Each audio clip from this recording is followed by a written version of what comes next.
Once again, welcome back to Virtual Teaching. നമ്മൾ ഈ video discuss ചെയ്യാൻ പോകുന്നത് ബികോം സെമസ്റ്റർ 1-ലെ മെയിൻ സബ്ജക്റ്റായ ബാങ്കിങ് ആൻഡ് ഇൻഷുറൻസിലെ ഫസ്റ്റ് മൊഡ്യൂളാണ് ഇൻട്രഡക്ഷൻ ടു ബാങ്കിങ്. അപ്പോൾ ഈ ഒരു ചാപ്റ്ററിൻ്റെ ഫസ്റ്റ് 2 പാർട്ട് ഞാൻ അപ്ലോഡ് ചെയ്ത് കഴിഞ്ഞിട്ടുണ്ടായിരുന്നു.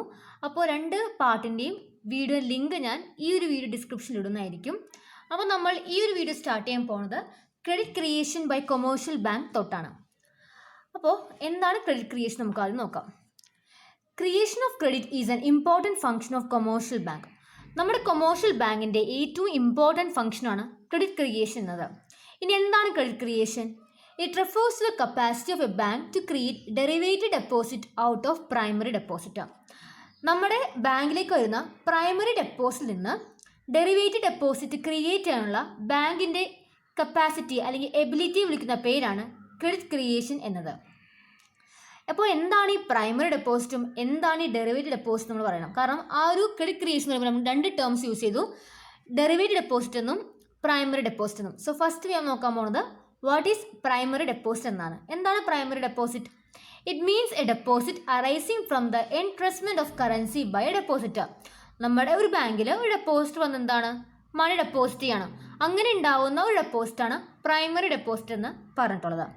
The primary deposit enables the banker to create additional deposit which can be called as derivative deposit. അങ്ങനെ ആ പ്രൈമറി ഡെപ്പോസിറ്റിൽ നിന്ന് ബാങ്ക് ഉണ്ടാക്കുന്ന ഒരു അഡീഷണൽ ഡെപ്പോസിറ്റാണ് ഡെറിവേറ്റഡ് ഡെപ്പോസിറ്റ് എന്ന് പറഞ്ഞിട്ടുള്ളത്. They are called derivative deposit because they are derived from the lending of the primary deposit. എന്തുകൊണ്ടാണ് ഇങ്ങനെയുള്ള deposit ഡെറിവേറ്റഡ് deposit കാരണം ഈ ഡെപ്പോസിറ്റുകൾ ഈ ഡെറിവേറ്റഡ് ഡെപ്പോസിറ്റുകൾ എവിടെ നിന്നുണ്ടായതാണ്? They are derived from the primary deposit. Primary deposit നിന്നാണ് നമ്മുടെ ഡെറിവേറ്റഡ് ഡെപ്പോസിറ്റ് ഉണ്ടായത്. ഇതാണ് credit creation by commercial bank എന്നത്. നെക്സ്റ്റ് നമ്മൾ നോക്കാൻ പോകുന്നതാണ് what are the limitations of credit creation. Credit ക്രിയേഷൻസിൻ്റെ ലിമിറ്റേഷൻസ് എന്തെല്ലാമാണ് നോക്കാം. ഫസ്റ്റ് പോയിന്റ് ആണ് അവൈലബിലിറ്റി ഓഫ് പ്രൈമറി ഡെപ്പോസിറ്റ്. നമ്മുടെ പ്രൈമറി ഡെപ്പോസിറ്റിൻ്റെ അവൈലബിലിറ്റിനെ ബന്ധപ്പെട്ടിരിക്കും ക്രെഡിറ്റ് ക്രിയേഷൻ. അപ്പോൾ പ്രൈമറി ഡെപ്പോസിറ്റ് കൂടിക്കഴിഞ്ഞാൽ ബാങ്കിൻ്റെ ക്രെഡിറ്റ് ക്രിയേഷനുള്ള കപ്പാസിറ്റിയും കൂടും. അതാണ് ഫസ്റ്റ് പോയിന്റ്. അപ്പോൾ അവൈലബിലിറ്റി ഓഫ് പ്രൈമറി ഡെപ്പോസിറ്റ് അനുസരിച്ചിരിക്കും ക്രെഡിറ്റ് ക്രിയേഷൻ എന്തോരം ബാങ്കിന് ചെയ്യാൻ പറ്റും എന്നത്. നെക്സ്റ്റ് പോയിന്റ് ആണ് cash reserve requirement. If the cash reserve requirement is very high, then the capacity to create credit will be very low. നമ്മുടെ ബാങ്കിനുള്ള cash reserve requirement വളരെ കൂടുതലാണെങ്കിൽ ക്രെഡിറ്റ് ക്രിയേഷൻ ഉണ്ടാക്കാനുള്ള കപ്പാസിറ്റി ബാങ്കിൻ്റെ കുറയും. Availability of good security. A bank will lend money only if the borrower are able to provide good security. Bank money lend ചെയ്യണമെങ്കിൽ അല്ലെങ്കിൽ loan കൊടുക്കണമെങ്കിൽ എന്ത് ചെയ്യണം? ബോറോവർ അതിനനുസരിച്ചുള്ള നല്ല സെക്യൂരിറ്റീസ് ബാങ്കിന് കൊടുക്കണം. Therefore, the availability of good security is an preventing factor for credit creation. അപ്പോൾ ബാങ്ക് ക്രെഡിറ്റ് കൊടുക്കണമെങ്കിൽ എന്ത് വേണം? അതുപോലെ തന്നെയുള്ള ഗുഡ് സെക്യൂരിറ്റി ബോറോവേഴ്സ് ആണ്, അല്ലെങ്കിൽ എന്ത് ചെയ്യില്ല? ബാങ്ക് ലോൺ പ്രൊവൈഡ് ചെയ്യില്ല. Banking habit of the general public. If the public make increased use of check facility for settling their transaction, then the bank will have better capacity to create credit. അപ്പോൾ എന്താണ്? Public കൂടുതലും check facilities കൂട്ടുകയാണെങ്കിൽ മാത്രമേ ബാങ്കിന് credit creational capacity കൂടുകയുള്ളൂ. Next ആണ് economic condition. During depression there is fall in business activity and therefore there is less demand for bank credit. അപ്പോൾ എന്താണ്? ഡിപ്രഷൻ സമയമാണെങ്കിൽ ബിസിനസ് ആക്ടിവിറ്റി കുറയും. ബിസിനസ് ആക്ടിവിറ്റി ഉണ്ടെങ്കിൽ മാത്രമേ ലോണിൻ്റെ ആവശ്യമുള്ളൂ. അപ്പോൾ ആൾക്കാർ ലോൺ വാങ്ങിക്കാൻ കുറയ്ക്കുമ്പോൾ അവിടെ ബാങ്ക് ക്രെഡിറ്റിന് ഡിമാൻഡ് കുറയും. Hence the bank will be in position to create less credit. അപ്പോൾ എന്ത് ചെയ്യും? ബാങ്ക് അപ്പോൾ കുറച്ച് ക്രെഡിറ്റ് മാത്രമേ പ്രൊഡ്യൂസ് ചെയ്യേണ്ടി വരുള്ളൂ അല്ലെങ്കിൽ കൊടുക്കേണ്ടി വരുള്ളൂ. But during boom period there is a rise in business activity resulting in more demand for bank credit. പക്ഷേ ഡിപ്രഷൻ അല്ലാണ്ട് നല്ല രീതിയിൽ ബിസിനസ് റൺ ചെയ്യുന്ന സമയമാണെങ്കിൽ ആ ടൈമിൽ കുറേയും ബാങ്ക് ക്രെഡിറ്റ് വേണ്ടി വരും. This will enable bank to create more credit. അങ്ങനെ ആകുമ്പോൾ ബാങ്ക് കൂടുതൽ ക്രെഡിറ്റ് ക്രിയേറ്റ് ചെയ്യുന്നതായിരിക്കും. നെക്സ്റ്റ് ആണ് monetary policy of the central bank. Depending upon the economic situation central bank from time to time direct the commercial bank to follow a liberal or tight credit policy. നമ്മുടെ economic system അനുസരിച്ച് central bank ആയിരിക്കും commercial ബാങ്കിന് കൃത്യമായിട്ടുള്ള directions provide ചെയ്യുക. ഒന്നില്ലെങ്കിൽ പറയും ലിബറലായിട്ട് credit കൊടുത്തോളാൻ, അല്ലെങ്കിൽ പറയും ഭയങ്കര ടൈറ്റായിട്ട് വെച്ചാൽ ക്രെഡിറ്റ് കൊടുക്കരുത്, അല്ലെങ്കിൽ അത്രയും ആവശ്യം വന്നാൽ മാത്രം കൊടുക്കാൻ പാടുള്ളൂ, അല്ലെങ്കിൽ ലിബറൽ ആവരുതെന്ന് ബാങ്ക് പറയും. അപ്പോൾ മോണിറ്ററി പോളിസീസ് ബന്ധപ്പെട്ടിരിക്കും, അല്ലെങ്കിൽ മോണിറ്ററി പോളിസി ഡിപ്പെൻഡ് ചെയ്തിരിക്കും നമ്മുടെ ക്രെഡിറ്റ് ക്രിയേഷൻ. നെക്സ്റ്റ് ആണ് availability of borrower. There should be sufficient number of borrowers to create credit by commercial bank. Commercial ബാങ്കിന് ക്രെഡിറ്റ് ക്രിയേറ്റ് ചെയ്യണമെങ്കിൽ അതനുസരിച്ചുള്ള ബോറോവേഴ്സ് വേണം. ബോറോവേഴ്സ് ഇല്ലെങ്കിൽ ആർക്ക് ക്രെഡിറ്റ് കൊടുക്കാനാണ്, അപ്പോൾ ക്രെഡിറ്റ് ക്രിയേഷൻ കുറയും. Therefore, availability of borrowers is a preventive force in the process of credit creation. അപ്പോൾ ബോറോവേഴ്സിൻ്റെ എണ്ണം കുറഞ്ഞു കഴിഞ്ഞാൽ ക്രെഡിറ്റ് ക്രിയേഷനും കുറയും. നെക്സ്റ്റ് ആണ് behaviour of other bank. If some bank do not grant loan to the extent required of the banking system, the credit expansion will be restricted. ചില bank എന്ത് ചെയ്യില്ല, അത്രയും ലോണ് നമ്മുടെ ആ ഒരു ബാങ്ക് സിസ്റ്റം പറഞ്ഞ അത്രയും ലോൺ കൊടുക്കില്ല. അങ്ങനെ വരുമ്പോൾ അവിടെ ക്രെഡിറ്റ് എക്സ്പാൻഷൻ റെസ്ട്രിക്റ്റ് ആവാൻ അല്ലെങ്കിൽ കുറയുകയാണ്. ഈ നെക്സ്റ്റ് വൺ ആണ് attitude of the people. The public decide to hold more cash due to uncertainty about economic condition. They would draw a large part of deposit. നമ്മുടെ ബാങ്കിൻ്റെ കയ്യിൽ ഡെപ്പോസിറ്റ് ഉണ്ടെങ്കിൽ മാത്രമേ അതിൽ നിന്ന് ക്രെഡിറ്റ് ക്രിയേഷൻ അല്ലെങ്കിൽ ലോൺ കൊടുക്കാൻ പറ്റുകയുള്ളൂ. പക്ഷേ പബ്ലിക് കരുതാണ് ഇപ്പോൾ സിറ്റുവേഷൻ വെച്ച് കഴിഞ്ഞാൽ എക്കണോമിക് സിറ്റുവേഷൻ വളരെ മോശമാണ്. അതുകൊണ്ട് തന്നെ ഡെപ്പോസിറ്റ് എല്ലാം അവർ ക്യാഷായിട്ട് വിഡ്രോ ചെയ്യുകയാണെങ്കിൽ ബാങ്കിന് എന്ത് ചെയ്യാൻ പറ്റില്ല, ലോൺ കൊടുക്കാൻ പറ്റില്ല. അപ്പോൾ ഇതെല്ലാമാണ് നമ്മുടെ മെയിനായിട്ടുള്ള ക്രെഡിറ്റ് ക്രിയേഷൻ്റെ ലിമിറ്റേഷൻസ് എന്നത്. ക്ലിയർ ആയല്ലോ? നമ്മുടെ നെക്സ്റ്റ് ടോപ്പിക്കാണ് reserve Bank of India, RBI. RBI ആണ് ഇന്ത്യയുടെ സെൻട്രൽ ബാങ്ക്. അതുപോലെ തന്നെ ഇന്ത്യയിലെ എല്ലാ മോണിറ്ററി സിസ്റ്റത്തിനെയും റെഗുലേറ്റ് ചെയ്യുന്നതും കൺട്രോൾ ചെയ്യണമെല്ലാം നമ്മുടെ ഈ RBI തന്നെയാണ്. അതുകൊണ്ട് തന്നെ RBIനെ അപ്പെക്സ് ഫിനാൻഷ്യൽ ഇൻസ്റ്റിറ്റ്യൂഷൻ എന്നാണ് പറയുന്നത്. പിന്നെ RBI ഫോം ചെയ്തത് അല്ലെങ്കിൽ സ്റ്റാർട്ട് ചെയ്തത് April 1, 1935 അതുപോലെ തന്നെ ഇത് രൂപം കൊണ്ടു അല്ലെങ്കിൽ ഫോം ചെയ്തത് Reserve Bank of India act 1934 RBI ആക്ടിലൂടെയാണ് Reserve Bank of India form ചെയ്തത്. ഇനി നമുക്ക് റിസർവ് ബാങ്ക് ഓഫ് ഇന്ത്യയുടെ സ്ട്രക്ചർ, അതിൻ്റെ മാനേജ്മെൻറ്റ് എങ്ങനെയാണെന്ന് നോക്കാം. റിസർവ് ബാങ്ക് ഓഫ് ഇന്ത്യ അല്ലെങ്കിൽ RBIയുടെ ഓർഗനൈസിംഗ് സ്ട്രക്ചർ എന്ന് പറയുമ്പോൾ ഇതിൽ മെയിൻ 2 പാർട്ടുള്ളത്. ഒന്നാമത്തെ സെൻട്രൽ ബോർഡും രണ്ടാമത്തെ ലോക്കൽ ബോർഡാണ്. ഫസ്റ്റ് നമ്മൾ നോക്കാൻ പോകുന്ന central board. RBI is managed by central board comprising of 20 members. അപ്പോൾ സെൻട്രൽ ബോർഡ്, RBIയുടെ സെൻട്രൽ ബോർഡ് എന്ന് പറയുമ്പോൾ അവിടെ 20 മെമ്പേഴ്സാണുള്ളത്. അത് ആരൊക്കെ നോക്കാം. 1 governor who is the chairman of the central board appointed by the central government for a period of 5 years. Central government appoint ചെയ്തിട്ടുള്ള ചെയർമാൻ, നമ്മുടെ സെൻട്രൽ ബോർഡിൻ്റെ ചെയർമാനാണ് ഒരു ഗവർണർ ആയിരിക്കും. For a period of 5 years. 5 yearsലേക്കായിരിക്കും അദ്ദേഹത്തിൻ്റെ ആ ഒരു ചെയർമാൻഷിപ്പ് ഉണ്ടാവുക. നെക്സ്റ്റ് ഉള്ളത് 4 ഡെപ്യൂട്ടി ഗവർണേഴ്സ്. ഒരു ഗവർണറേ ഉണ്ടാവുള്ളൂ. അടുത്തത് 4 ഡെപ്യൂട്ടി ഗവർണേഴ്സ് ഉണ്ടാവും, appointed by the central government. പിന്നെ 4 directors nominated by the central government from each of the 4 local bodies. 4 local ബോഡീസിൽ നിന്ന് സെലക്ട് ചെയ്തിട്ടുള്ള 4 ഡയറക്ടേഴ്സ്. അത് ആര് നോമിനേറ്റ് ചെയ്യും? സെൻട്രൽ ഗവൺമെൻറ് നോമിനേറ്റ് ചെയ്യും. Next 10 directors nominated by the central government representing various field from business, industry, finance and corporation. അപ്പോൾ എന്താണ് അടുത്ത 10 ഡയറക്ടേഴ്സ് ഉള്ളത്? അതാരാണ്? അത് സെൻട്രൽ ഗവൺമെൻറ് നോമിനേറ്റ് ചെയ്തിട്ടുള്ളതാണ്. They represent the field of business, industry, finance and corporation. Next 1 government official nominated by the central government, usually the secretary, ministry of finance etcetera. അപ്പോൾ പിന്നെ ഉള്ളത് ഒരു ഗവൺമെൻറ് ഒഫീഷ്യലാണ്, അത് നോമിനേറ്റഡ് സെൻട്രൽ ഗവൺമെൻറ് തന്നെയാണ്. അത് ആരായിരിക്കും? ഒന്നില്ലെങ്കിൽ സെക്രട്ടറി ആയിരിക്കും, അല്ലെങ്കിൽ മിനിസ്റ്റർ ഓഫ് ഫിനാൻസിലുള്ള ആരിലായിരിക്കും. Central board of directors exercise all the power of the bank. The central board must hold at least 6 meetings in a year and at least once in 3 months. അപ്പോൾ central board മെയിനായിട്ട് 6 meetings എങ്കിലും hold ചെയ്യണം ഒരു ഇയറിൽ. അതുപോലെ തന്നെ ആ ഓരോ മീറ്റിങ്ങും once in 3 months ഉണ്ടാവണം. ഇത്രയും മെമ്പേഴ്സ് കൂടുമ്പോഴാണ് നമ്മുടെ 20 മെമ്പേഴ്സ് ആവുന്നത്, നമ്മുടെ സെൻട്രൽ ബോർഡിൻ്റെ 20 മെമ്പേഴ്സ് ആവുന്നത്. ക്ലിയർ ആയല്ലോ? നെക്സ്റ്റ് ആണ് local board. The RBI has 4 local boards in 4 regions: Western, Eastern, Northern and Southern part of India. അപ്പോൾ മെയിനായിട്ട് 4 ലോക്കൽ ബോർഡ്സാണ് ഉള്ളത്. അത് 4 റീജിയനിലുള്ളത്: west, east, north and southern part of ഇന്ത്യയിൽ. അത് ഈ ലോക്കൽ ബോർഡ് ചുറ്റിയിട്ടുള്ള ഹെഡ് ക്വാർട്ടേഴ്സ് എവിടേക്കാണ്? മുംബൈ, കൊൽക്കത്ത, ന്യൂഡൽഹി, ചെന്നൈ. സെൻട്രൽ ഗവൺമെൻറ് 5 മെമ്പേഴ്സിനെയാണ് ഓരോ ലോക്കൽ ബോർഡിലേക്കും നോമിനേറ്റ് ചെയ്തിട്ടുള്ളത്. അതും അവരുടെ ആ ടെൻജർ എന്ന് പറഞ്ഞിട്ടുള്ളത് 4 years ആയിരിക്കും.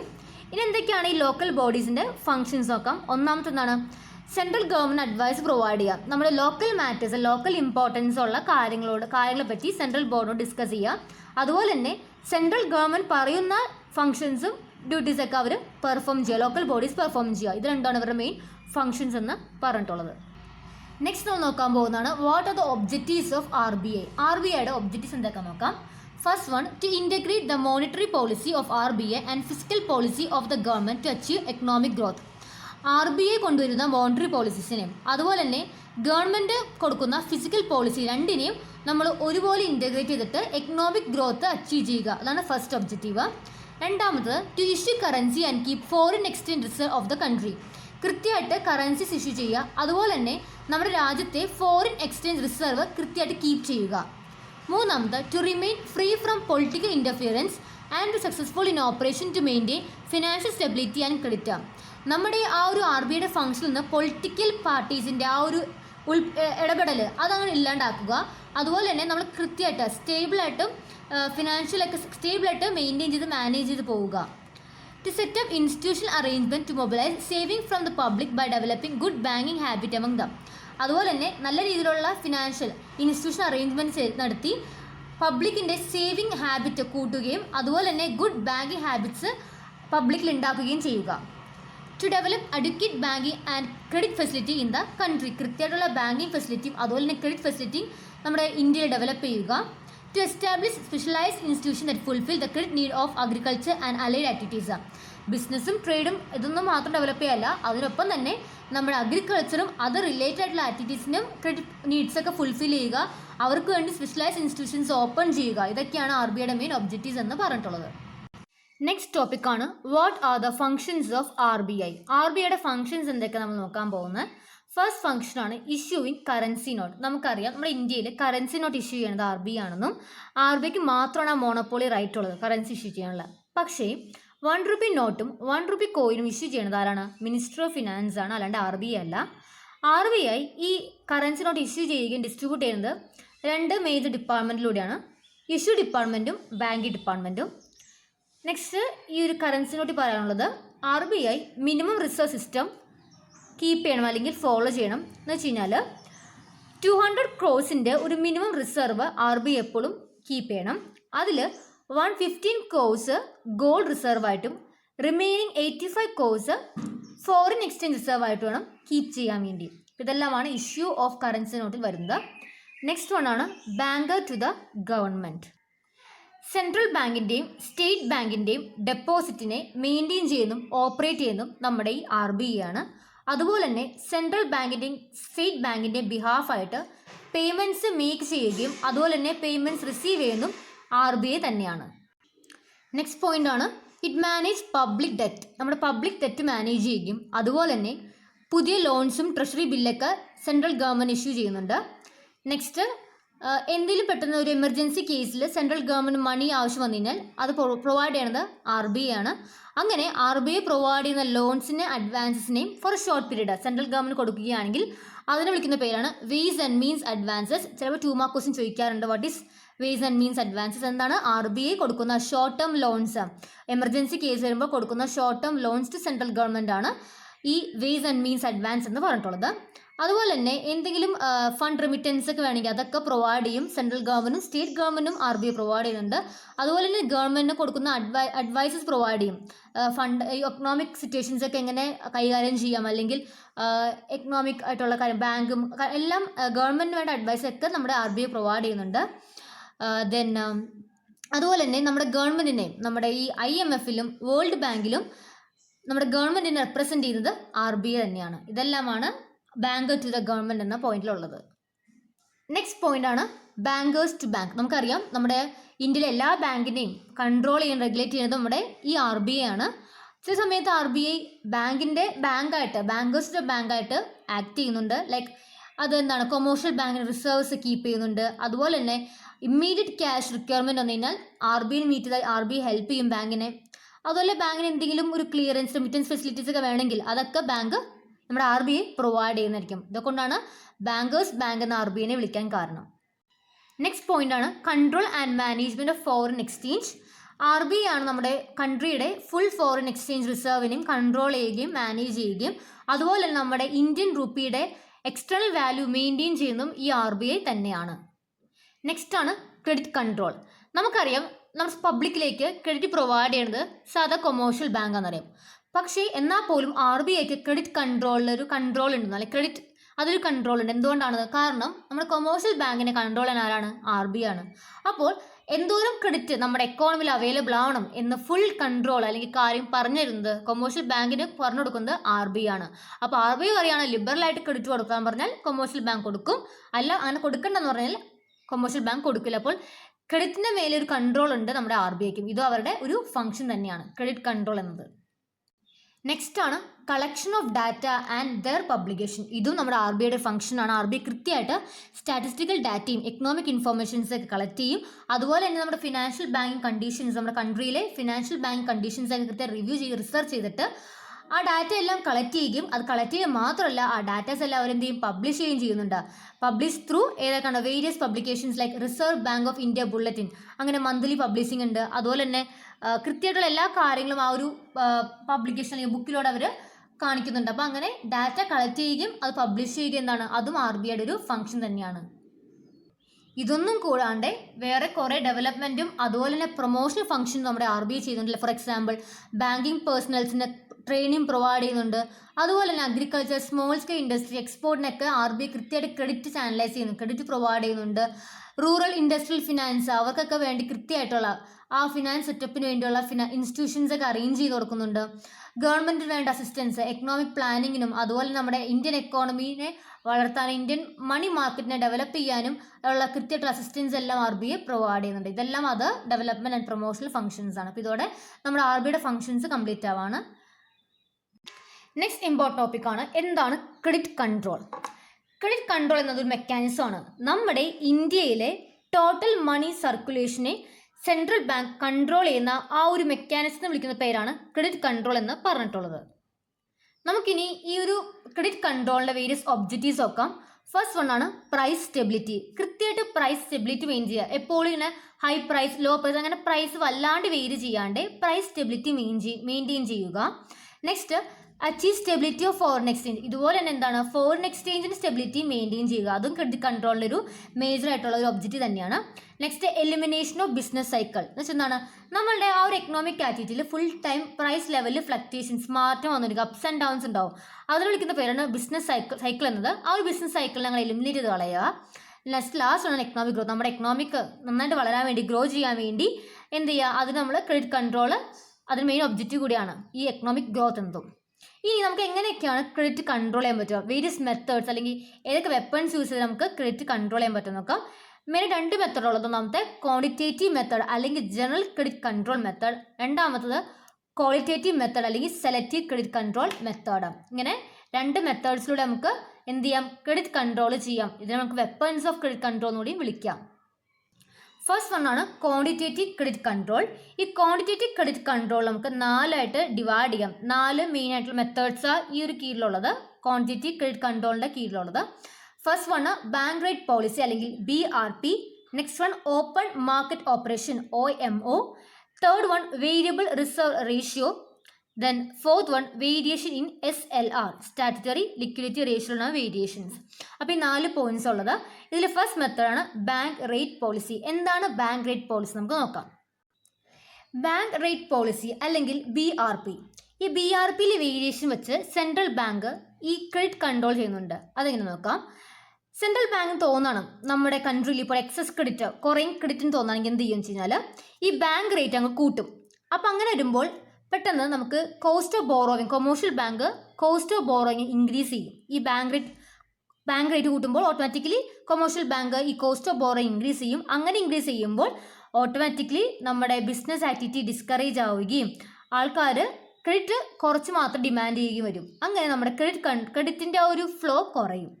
നെക്സ്റ്റ് സെൻട്രൽ ബാങ്ക് തോന്നാണ് നമ്മുടെ കൺട്രിയിൽ ക്രെഡിറ്റ് വളരെ കുറവാണ്, ലോവറാണെന്ന് തോന്നിക്കഴിഞ്ഞാൽ അവർ ബാങ്ക് റേറ്റ് കുറയ്ക്കും. അങ്ങനെ ബിസിനസ് ആക്ടിവിറ്റീസ് കൂടുതൽ ഫ്ലറിഷ് ആവും. അതുപോലെ തന്നെ നമുക്ക് കൂടുതൽ എക്സ്പാൻഷനും കൂടുതൽ ക്രെഡിറ്റ് വോളിയം വേണ്ടി വരും. ഇങ്ങനെയാണ് ബാങ്ക് റേറ്റ് വെച്ചിട്ട് സെൻട്രൽ ബാങ്ക് ഈ ഒരു ക്രെഡിറ്റിനെ കൺട്രോൾ ചെയ്യുന്നത്. നെക്സ്റ്റ് ഒന്നാണ് OMO അല്ലെങ്കിൽ ഓപ്പൺ മാർക്കറ്റ് ഓപ്പറേഷൻ.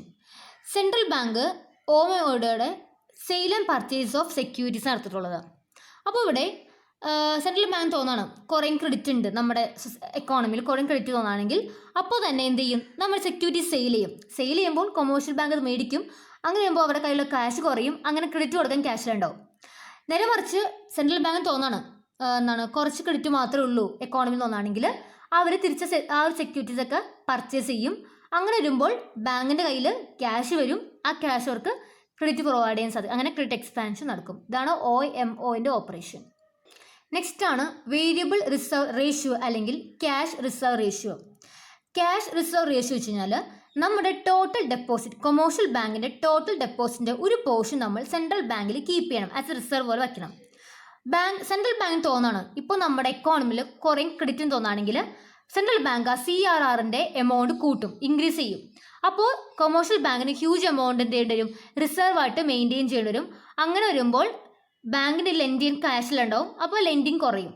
നേരെ മറിച്ച് നമ്മുടെ ക്രെഡിറ്റ് അവൈലബിലിറ്റി കുറവാണെന്ന് കണ്ടു കഴിഞ്ഞാൽ ഈ സെൻട്രൽ ഗവൺമെൻറ് CRRൻ്റെ എമൗണ്ട് കുറയ്ക്കും, ഡിക്രീസ് ചെയ്യും. അപ്പോൾ എന്ത് പറ്റും, അപ്പോൾ നമ്മുടെ കൊമേഴ്ഷ്യൽ ബാങ്കിന് കാശ് വരികയും അതുപോലെ തന്നെ അവർക്ക് ലെൻഡിങ് കൂടുതൽ കൊടുക്കാൻ സാധിക്കുകയും ചെയ്യും. ഇതാണ് വേരിയബിൾ റിസർവ് റേഷ്യോ അല്ലെങ്കിൽ CRR എന്ന് പറഞ്ഞിട്ടുള്ളത്.